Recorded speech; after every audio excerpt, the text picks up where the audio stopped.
saludo a los televidentes de Tinteando con la Firma y nuestro tinto de hoy, que es de Café Excelencia. Un viaje donde cada sorbo es una historia. No lo vamos a tomar con nuestro querido amigo Gustavo Zapata Restrepo, historiador, con el que vamos a dialogar sobre el Indio Uribe y Candelario Obeso, un encuentro entre los Andes y el Caribe. Gustavo, gracias por haber atendido nuestra invitación. Juan Carlos, por invitarme. Muchas gracias. Está muy bien. Bueno, cuéntenos, a ver, Candelario Obeso es una persona muy gorda, ese es el apellido. Es el apellido Juan Carlos. Ah, perfecto. Es un apellido, claro. Bueno, entonces, ¿cómo es ese encuentro entre los Andes y el Caribe? A ver, Juan Carlos, ubiquemos geográficamente los dos personajes. Sí, señor. Empecemos con Candelario Obeso, 10 años mayor que Juan de Dios Uribe. Candelario Obeso, cuando cumple 17 años, con un bagaje cultural muy interesante, porque hace estudios en el Colegio Pinillos de Monpós, colegio clásico muy interesante, y demuestra que es un muchacho bastante inteligente y con una vena poética muy interesante. Cuando Candelario Obeso ve que sus horizontes se le cierran en Monpós, hace lo que hacen muchos intelectuales colombianos, llegan a Bogotá, emigran a Bogotá. Entonces, a los 17 años, este joven navega Magdalena arriba, en un champán de la época, llega a Honda, sí. Honda a Bogotá, y en Bogotá empieza un trabajo literario y empieza a hacer amistades con grandes intelectuales y políticos de la época. Perdón, sí. Gustavo, ¿eso es de qué época? Estamos hablando de 1849. Ah, pues. 1949, claro. Entonces este joven, pues con una inteligencia vigorosa, llega a esa ciudad tan aristocrática. Ya usted podrá imaginarse el racismo y las diferenciaciones de clase en esa Bogotá aristocrática. Y entonces se encuentra dificultades muy enormes que va venciendo porque es un talento natural. Cuando usted dice una sociedad tan aristocrática, podemos decir también racista. Completamente racista, claro, completamente racista. Es que el altiplano está dividido en clases divididas férreamente unas con otras, y el indígena altiplano era completamente menospreciado, el negro mucho más, ¿no? El negro mucho más. Entonces Candelario Obeso va haciendo vida social y literaria, aunque no económica, porque él venía, un muchacho con más ideas que equipaje, bastante pobre, pero su situación no mejora mucho. A pesar del cambio, a pesar de ser un muchacho talentoso e inteligente, la situación económica no mejora. Se hace amigo de políticos importantes en la época, entonces se gana el aprecio de Manuel. Se supo rodear. Sí, el aprecio de Manuel Murillo Toro, que le concede un consulado en Tours, Francia. Allá estuvo 2 años como cónsul de Colombia en Tours, Francia. Y allá el negro Candelario se dio la gran vida, ¿no? Claro, se dio la gran vida. Conoció el ambiente cultural parisino. Bohemio. Y todo. Bohemio. Se hizo pasar por un negro comerciante de Martinica y accedió a una aristócrata parisina. No, es que ese negro tuvo una vida interesantísima. Regresa luego pues a Bogotá y allá aparece ese encuentro tan interesante entre este hombre del Caribe y un hombre de los Andes, que es Juan de Dios Uribe, ¿cierto? Y Juan de Dios también hacía parte de la vida cultural bogotana, fundador de periódicos, político. Entonces un encuentro muy interesante entre la mentalidad del Caribe y la mentalidad un encuentro ideológico muy grande. Político, literario e ideológico, total. Excelente. Bueno, digamos, ese encuentro, ¿en qué culmina? Okay, Juan Carlos. ¿A qué lo lleva ese encuentro? Se encuentra en el 1877. Vamos entonces a hablar cómo llega Juan de Dios Uribe a Bogotá. Sí, señor. Ya resumimos la llegada de Candelario. La llegada de Candelario. Eso, sí. Magdalena arriba, los bogas del Magdalena y todo esto. Y Juan de Dios, que nace en Andes en 1959, a los 10 años la familia emigra a Buga. Buga, Popayán, Popayán, Santa Fe de Bogotá. Entonces el indio lo tenemos ya en Santa Fe de Bogotá, porque su padre, José Vicente Uribe, era un médico reconocidísimo en su época y llegó a ser director nacional de instrucción pública, lo que hoy es el Ministerio de Educación del gobierno de Otálora, ¿cierto? sea, que estamos hablando también de una familia que en Bogotá podía ser catalogada también como aristocrática. Total, total. Es que el Indio Uribe no fue un hombre pobre. Eso. Fue un hombre bastante económicamente pudiente. Sí. Ya luego, pues, el destierro y todo esto, el destierro le genera, pues, un tipo de circunstancias distintas. Bueno, entonces se encuentran estos personajes a través de la bohemia bogotana. Sí. Y entonces el Indio Uribe hace con Candelario una amistad muy interesante, siendo Candelario 10 años mayor. Claro. Y el Indio ya era un intelectual de altísimo vuelo, un hombre de vastísimas lecturas y con unos criterios políticos muy definidos, que luego, posteriormente, le generan el destierro. De eso podemos hablar ahorita. Pero qué interesante este encuentro, Juan Carlos. Por eso lo llamamos entre el Caribe y los Andes, ¿no? Claro, sí, es el farallón. Sí, señor. El farallón versus Monpós versus costa. Claro. El calor de la costa y los climas suaves nuestros. Que hay que decirlo, la topografía, el ambiente, influye mucho en las ideas, en los pensamientos de la gente. Sí, claro, Juan Carlos. Claro, claro. Es decir, la mentalidad de un hombre del Caribe no es la misma de un hombre de los Andes. Total, ¿cierto? Sí. Antiguamente eso se llama determinismo geográfico. Determinismo. Es decir, eso no determina totalmente la conducta del pensamiento de las personas, pero si hay un incidente, claro que hay un hombre nacido entre montañas no tiene el mismo pensamiento, el mismo vuelo mental que tiene un hombre criado en esos horizontes vastos de la costa y del mar. ¿Sí? Pero, Gustavo, me imagino ese encuentro y digámoslo así, lo que determinó esas ideas de ambos a unir, a estrechar esos lazos de amistad, toda vez que Candelario Beso ya había estado en Europa, Francia, claro, entonces ya también tenía otra cantidad de ideas, de conocimientos que puedo traer acá y al conversar, al dialogar con el Indio Uribe, hicieron cortocircuito, digámoslo así. Hicieron una amistad interesante y el Indio Uribe en sus obras completas, que fueron publicadas posteriormente, tiene 2 o 3 artículos elogiosos de la obra y de la personalidad de Candelario Beso. Sí. Incluso una de las fallas humanas, digámoslo así, de Candelario, la describe el Indio Uribe como una fatalidad. Candelario tenía la tendencia a enamorarse de imposibles. Entonces se enamoraba de mujeres de la alta aristocracia bogotana. Entonces esos amores frustrados, esos amores contrariados, le generaban unas depresiones muy fuertes que influyeron también en parte de su obra, ¿cierto? Entonces el Indio Uribe lo define como un hombre de quimeras, enamorado de quimeras y de imposibles. Eso le amargó la vida a Candelario, que era bastante enamoradizo, un hombre caribe, con esa fogosidad del Caribe. Claro. Y entonces se le volaba a Zenaida, la costurera, que era su esposa, una mujer humilde bogotana, y él soñaba con las damas de la aristocracia bogotana, que no se interesaban ni tenían por qué hacerlo.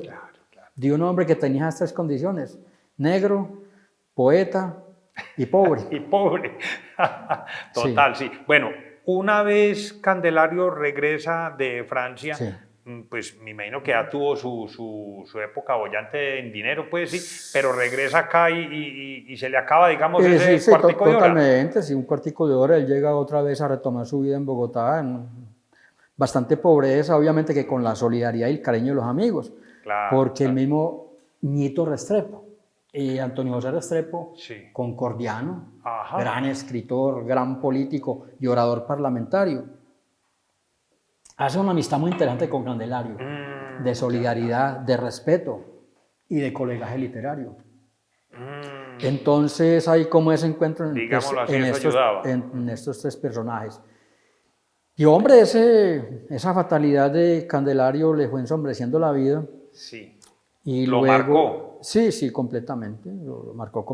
Le amargó la vida, la ensombreció. Un hombre que tenía la alegría del Caribe encuentra un choque cultural muy fuerte, encuentra unas ambiciones de tipo erótico y amorosas muy contradictorias y empieza a escribir también mucho, ¿cierto? Y a vaciar como esta tristeza y este desconsuelo en obras literarias muy interesantes. Entonces escribió un drama titulado Secundino el Zapatero, que hace parte pues de la historia del teatro en Colombia. Juan de Dios Uribe no la ve con buenos ojos y la critica bastante.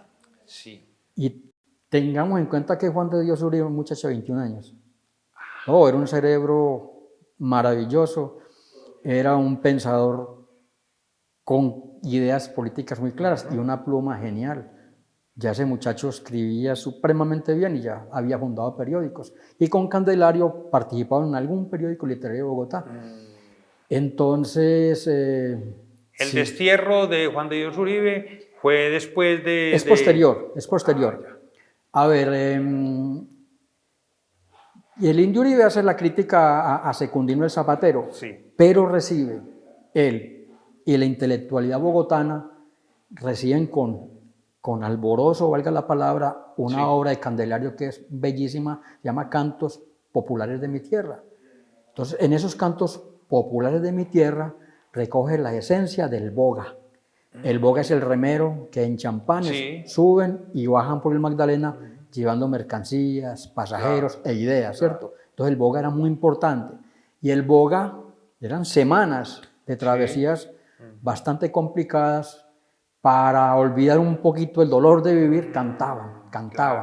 Entonces, Candelario coge toda esta tradición oral y la plasma en cantos populares de mi tierra. Un libro que está considerado como un precursor de la poesía negra en Hispanoamérica. Es el primero. Candelario Beso es el primer poeta negro de América Latina. No, ya luego aparecen Luis Pales Matos, Nicolás Guillén, Sí. el mismo colombiano Jorge Artel. Pero en las raíces de la poesía negra en Hispanoamérica es Candelario Beso. Candelario Beso. Con un poema muy lindo que de pronto ahora, Juan Carlos, si nos da tiempito, podemos compartirlo. Sí. Qué bueno. Bueno, Gustavo, no, enseguida tocamos lo de ese poema porque Claro, me parece muy interesante. Eso es antológico. Así es. Pues no solamente la poesía negra de Colombia, sino de América Latina. Imagínese. Sí, es una antología, una cosa bellísima.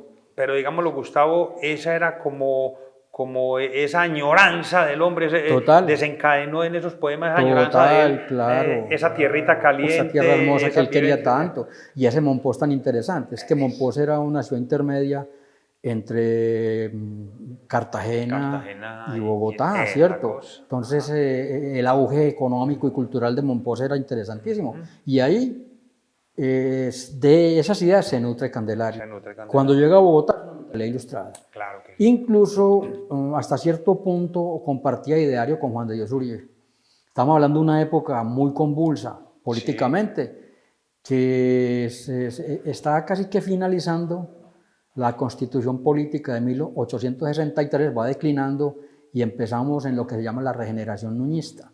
Entonces un cambio político muy importante entre la constitución liberal y una constitución centralista y muy conservadora, que es la de Núñez. Entonces los personajes están en esa época también de cambios y de convulsiones políticas. Claro. Y compartían idearios. Candelario y Juan de Dios eran liberales y entonces eso también los une mucho. Digámoslo en cierto modo, Gustavo, algo que podía unirlos también era que se sentían o eran, digamos, una especie de, pero en un buen sentido de la palabra, como sufrían de cierto resentimiento hacia la sociedad. A ver, Juan Carlos, de pronto un poco sí en Candelario. Eso. Ese dolor, esa discriminación permanente. Es lógico que una persona termine llena de dolores internos, no digamos resentimientos, con ciertas frustraciones personales.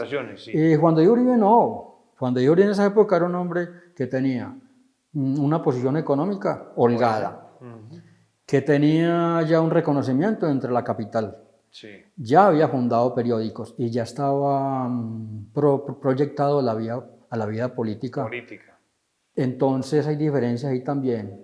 No, a Juan de Dios Uribe, los últimos años de su vida, sí lo sumergen en un desencanto muy grande, ¿cierto? Podemos de momento hablar un poquito del final de estos dos personajes, sí, ¿no? Señor. Claro. Bueno, a ver, entonces, transcurre esa vida en Bogotá, donde había, digamos, encuentros bohemios y literarios, que eso como que va muy a la par, ¿cierto? Total, sí.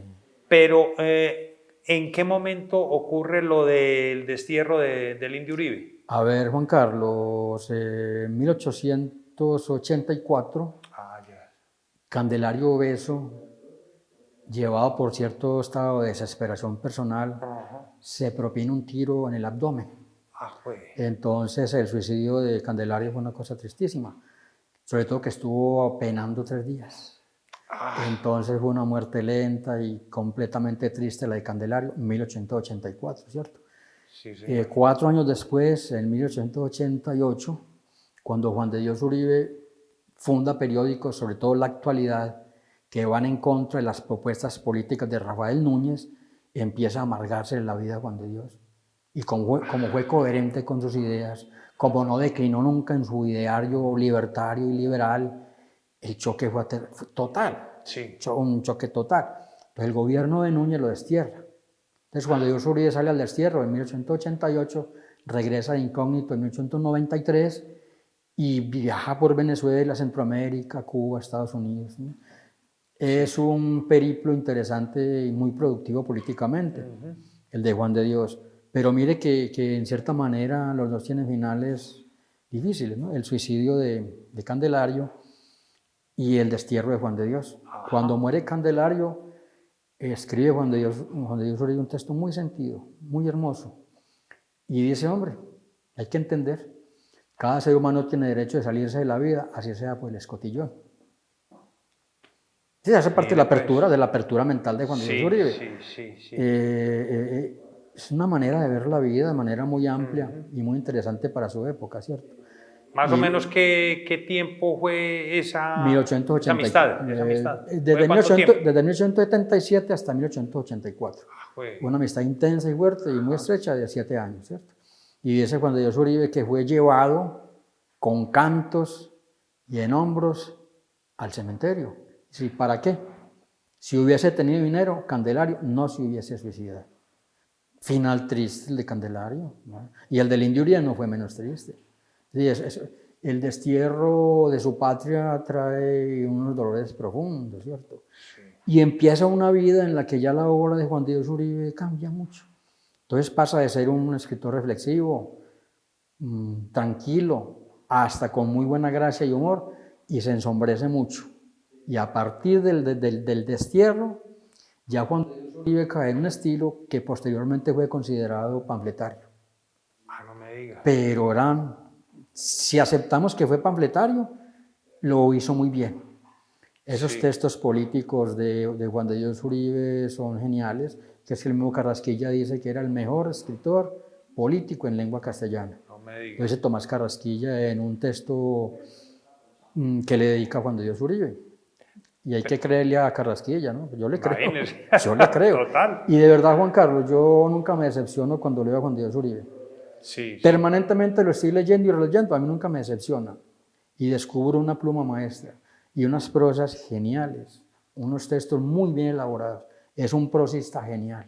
Pero Gustavo, le aclaro algo. El hecho, yo creo que para uno leer a un autor, a un escritor, debe de conocer su vida para saber qué lo indujo a escribir de esa manera. Así es. Esa historia que usted cuenta del Indio Uribe en ese destierro, claro, Juan Carlos. Eso lo marcó para escribir de esa manera. A los escritores no hay que sacarlo de su contexto ni de su época. Ajá. En cierta manera, cada uno refleja la época en que vivieron y en la que produjeron, ¿cierto? Así es. Por eso muchos escritores son fundamentales para entender mucha parte de la historia de Colombia.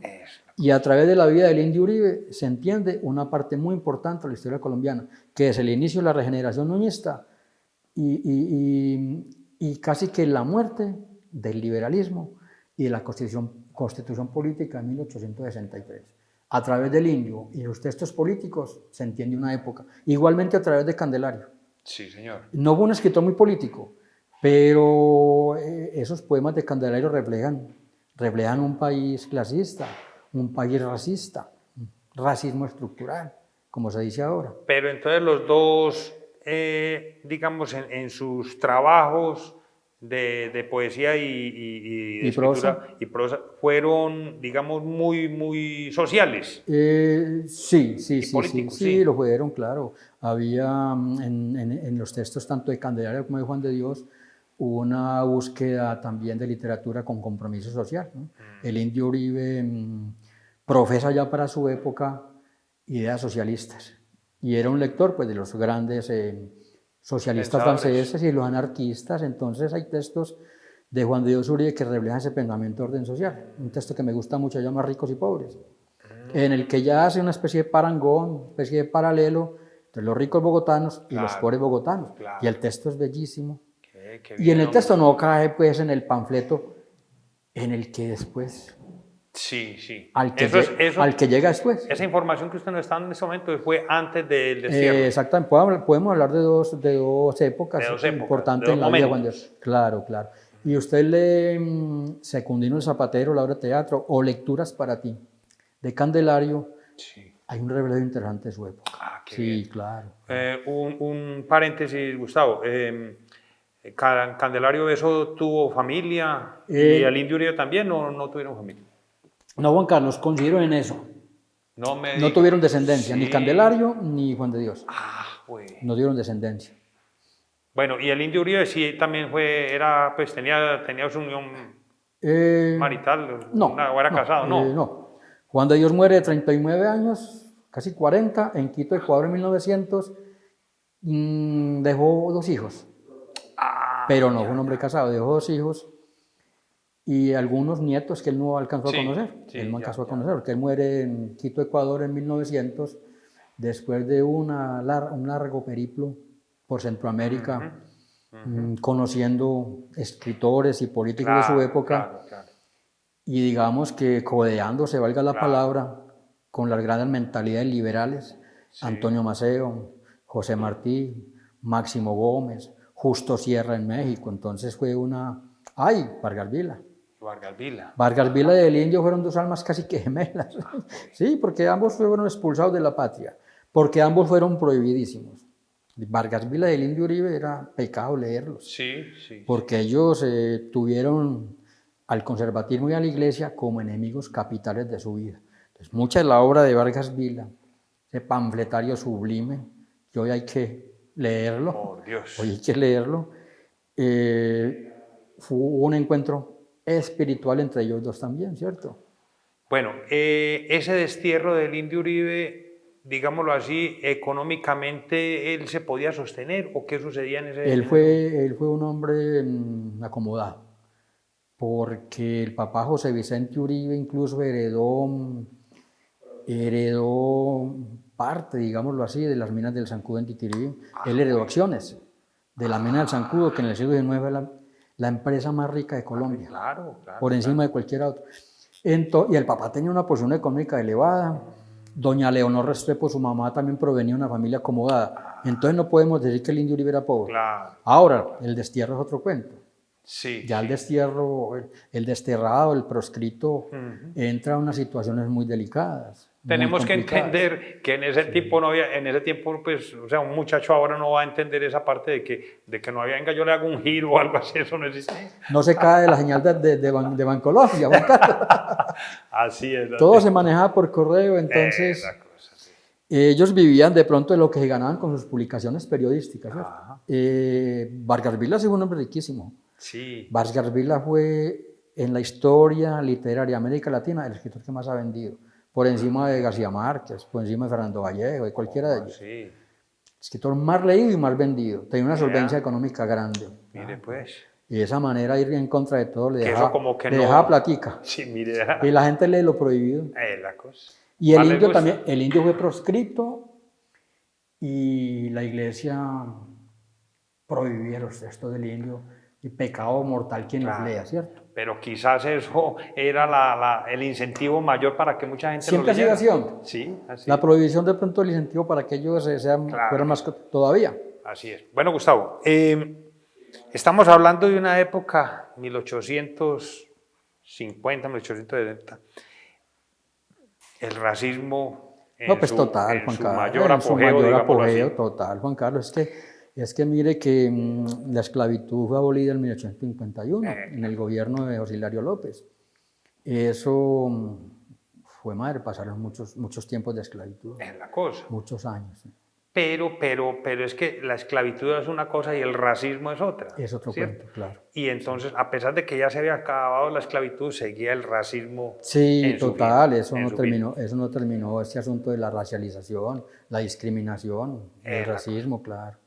Pero ¿cómo es eso si pues un país tan racista, manejado por tanta aristocracia? Claro, claro. ¿Cómo es y me disculpa la expresión, cómo Sí. es que se mete un negro a la presidencia? Cuéntenos esa Sí, parte. Juan Carlos, qué interesante la pregunta. Claro, aparece un personaje de la vida política colombiana, Juan José Nieto Gil. Juan José Nieto Gil tuvo una participación política en Cartagena y en el Estado Soberano de Bolívar, como se llamaba en su época, llegó a ser gobernador. Hubo una mentalidad muy influyente en su época. Es más, se le toca declarar la abolición de la esclavitud en Bolívar, en el departamento de Bolívar. Luego se convierte en un militar y estratega muy interesante, incluso en ese conflicto civil de 1859 al 63, tiene dos incursiones armadas fracasadas a Antioquia. Y Pedro Justo de Río logró detener esas avanzadas del liberalismo costeño hacia Antioquia, ¿cierto? Entonces, y además un buen escritor. Juan José Nieto Gil escribió la que se ha considerado la primera novela colombiana, Ingermina o La hija de Calamar, incluso mucho antes que La María de Isaacs. Como novelista fue muy importante. Hoy la novela se ve como una pieza literaria un poquito exótica, ¿cierto? Porque en el estilo pues, romántico de la época crea personajes o muy buenos o muy malos, ¿cierto? Era como ese maniqueísmo de la época y el romanticismo además de la época. Y esta novela la escribe cuando llega desterrado a Jamaica. Y como él participa también en otras de las guerras civiles, uno de los deportes de Colombia en una de las guerras civiles. La de 1840 se llamó la Guerra de los Supremos, o de los Conventos. En la Guerra de los Supremos participa activamente Juan José Nieto, fracasada su parte política. Él sale al destierro en Jamaica y allá escribe esta obra y otra, ¿cierto? O sea que aprovechó. Un hombre muy inteligente, un lector de su época muy, muy, muy voraz, una mentalidad amplísima y un hombre cultísimo fue Juan José Nieto Gil. Y una formación política muy sólida, ¿cierto? Él llega luego pues a Bogotá y ya hace parte pues del gobierno y de las fuerzas políticas y militares de Mosquera, de Tomás Cipriano de Mosquera. Pero Gustavo, ¿y no había mucha resistencia hacia él por ser...? Sí, claro que la había, pero como era... Pero la supo obviamente, porque trabajar. Hombre, a él no le regalaron nada. Un hombre inteligente, estudioso, estratega militar, y dio un discurso convincente en su época. Como es una época de conflictos, mientras Tomás Cipriano se encarga de esa parte militar en Colombia, queda como interino Juan José Nieto Gil. Entonces ocupa la presidencia entre enero a julio de 1861. ¿Y cómo le parece, Juan Carlos, que hasta hace muy poco se le restituyó su carácter de expresidente? Claro, en el Palacio de Nariño, en la Galería de los Presidentes, no estaba Juan José. No me digas, sí. Por presiones. Por presiones políticas. Sí, de los negros en Colombia y en el gobierno de Santos, allá lo pusieron en su lugar. Qué bien. Lo habían blanqueado incluso. Lo habían blanqueado. Lo habían blanqueado, sí. Entonces allá aparece el retrato de Juan José Nieto Gil, merecidísimo obviamente. Tuvo 5 o 6 meses de gobierno, pero fue presidente. ¿Presidente? Históricamente no se le quita ese título a Juan José Nieto Gil. Gustavo, usted ha dicho una palabrita en Juan José Nieto Gil y con el Indio Uribe, y ha hablado de los dos del destierro.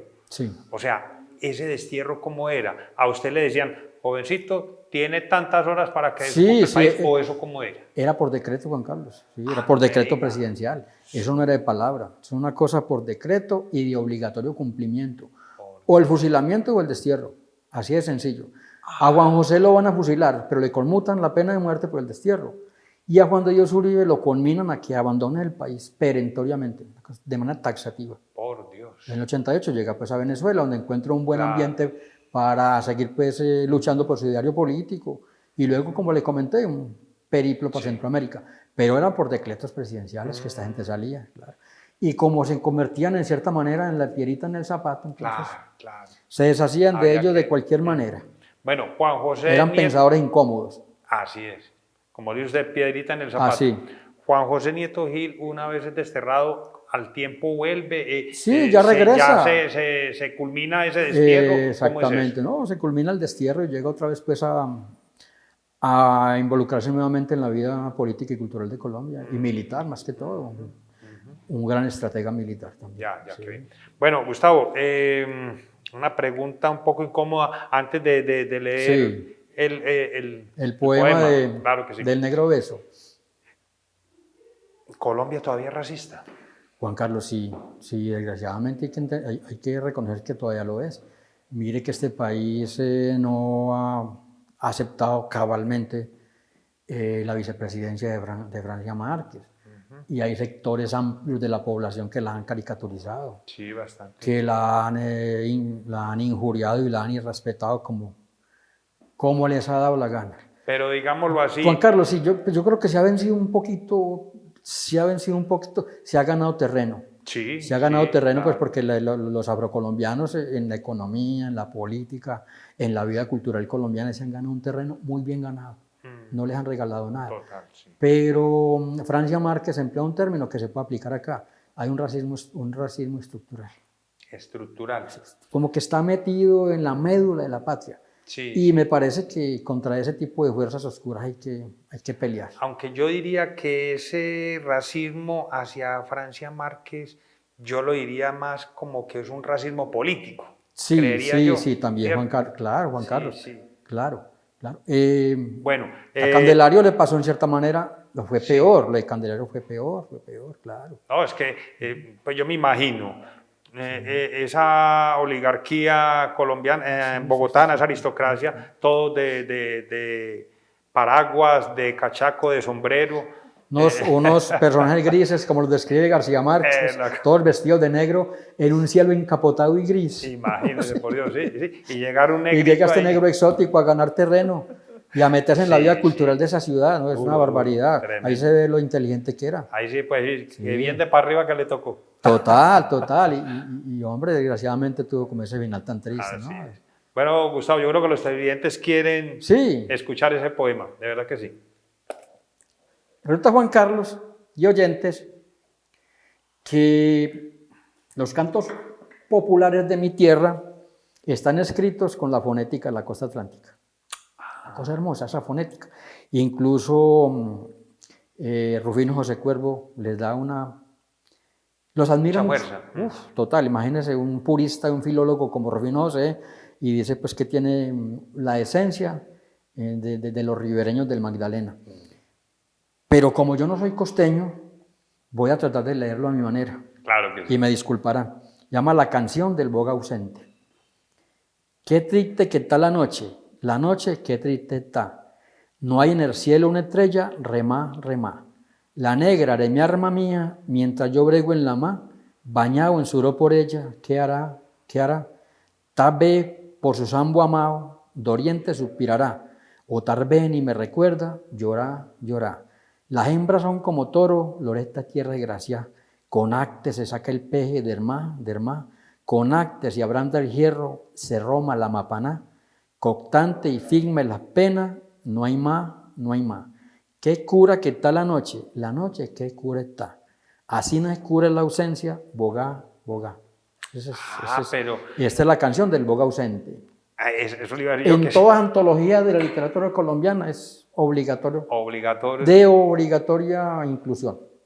Sí. Tremendo. Y entonces lo recoge de la tradición oral de los bogas del Magdalena, un trabajo esforzadísimo y difícil, porque no eran con remo, unas palancas que movían los champanes. Para mover carga y pasajeros. Carga, pasajeros, cosa. Los y bogas entonces movilizaban. Un viaje no era de media hora y no que era de No, días. Juan Carlos, era más fácil ir de Barranquilla a Europa que de Barranquilla a Bogotá. No, y era más difícil, claro. Remontar el Magdalena, eso quitaba semanas. Semanas. Luego llegar a Honda, Honda, Villeta, Bogotá. Otras jornadas más largas. Otro periplo bien grande. Y sabe que llevaban hasta pianos de cola. Por Dios, sí, es que... Claro, es una cosa increíble, esta gente era muy esforzada. de esa misma manera, mire, las historias en estos días hablaban de las campanas de la iglesia de Jardín, del mismo, claro, de todas las cosas que se traían a todos estos pueblos. En caminos de herradura. Sí, eso, sí, en caminos de herradura. Tremendo, sí. Bueno, Gustavo, los negros en Colombia, una vez dejaron de ser esclavos, empezó un resurgimiento, digámoslo así. Claro, Juan Carlos. A partir de mayo de 1851 ya el negro es absolutamente autónomo. Ya no depende de nadie, ya es de sí mismo, de su esfuerzo personal. Eso implicó un cambio completamente total, abismal. Políticamente. Pero todo empieza a partir de 1821, con José Félix de Restrepo. Esa constitución del 21 crea lo que se llamó la libertad de vientres. Es decir, a partir de ahí, todo negro que naciera y adquiriera la mayoría de edad, adquiría la libertad. Pero en 1951 fue total. Libertad total para los esclavizados, no esclavos, esclavizados. Qué bien. Claro, sí. Gustavo, ya para terminar, los pueblos negros en Colombia, digámoslo así, están ubicados en ciertas partes, ya se han ido mezclando mucho. Pues generalmente estaban en las costas, la Atlántica y la Pacífica. Sí. Son territorios negros por excelencia. Sí. El Chocó y la costa todavía concentran gran parte pues, de la población negra colombiana. Que aquí en el encuentro de las negritudes me dieron un dato que yo no creía. Tiene más habitantes negros Antioquia que el Chocó. No me diga. Sí, yo no me creía ese dato, sí, confirmado. De hecho, mire, Gustavo, pues cuando se ha hablado de que Antioquia Federal quieren unir mucho a Antioquia con el Chocó, que sean un solo, departamento. De esos embelecos en que se mete la gente de Antioquia. Eso no, sí, eso está puros bien. Embelecos políticos. Bueno, ese dato, interesante. Sí, incluso el amigo Eusebio me lo aclaró. Me decía, no, es que los pueblos chocobanos son de muy pocos habitantes. Y el Urabá aglomera una población afrodescendiente muy abundante. Grande, muy grande, así es. Bueno, Gustavo, se nos acabó el tiempo, es que con usted el tiempo es muy cortico. No, Juan Carlos, qué lástima, pero reivindicamos a Juan de Dios y a Candelario y a Juan José Nieto, que es lo importante. Excelente. Sí. Le agradezco que haya atendido nuestra invitación. Juan Carlos, a usted y a los queridos televidentes de Yaupán, a Irene y a la planta técnica del canal local. Eso está muy bien. Planta técnica. Así es. Excelente, es todo por hoy. Los espero en un próximo programa.